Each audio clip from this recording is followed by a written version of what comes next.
Parole d'ordine, accoglienza, sorriso e servizi. La giunta di Palazzo Balbi dà il via libera alla rivoluzione pronto soccorso. Coinvolti i 46 pronto soccorso della regione e i 10 punti di primo intervento. 90 giorni di tempo a partire da martedì prossimo per le USL venete per approntare le necessarie modifiche. Una sensibilizzazione da parte degli operatori nei confronti dei pazienti. Chi va al pronto soccorso evidentemente va per necessità impellenti, va perché è preoccupato, deve essere rassicurato da un triage veloce ed immediato. Una rivoluzione che parte dal basso, installazione di un'opportuna cartellonistica e multilingue, monitor che illustrino l'attività in corso, riviste per l'attesa, rete wifi, prese per caricare i cellulari a rischio di cedere per la lunga attesa, ma soprattutto steward selezionati e formati ad hoc per assistere le persone in attesa. Dei veri e propri angeli del pronto soccorso li ha ribattezzati il presidente della regione Luca Zaia, che vorrebbe vedere in quel ruolo gli studenti di medicina. A loro il compito di informare chi attende sull'iter della sua pratica e perché magari i tempi si allungano.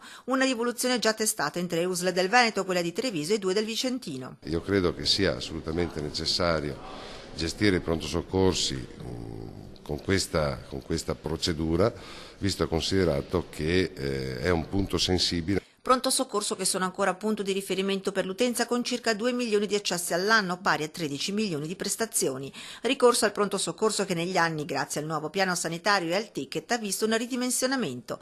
Rimane ancora rilevante l'accesso ai pronto soccorso degli ospedali di Belluno, Verona e Bussolengo. L'utente ricorre al pronto soccorso dai report regionali del 2013 per il 70% per eventi non traumatici e un 30% per eventi traumatici. Solo lo 0,1% sono catalogati come codici rossi. Il 17% sono gialli, il restante si divide tra codice verde e bianco.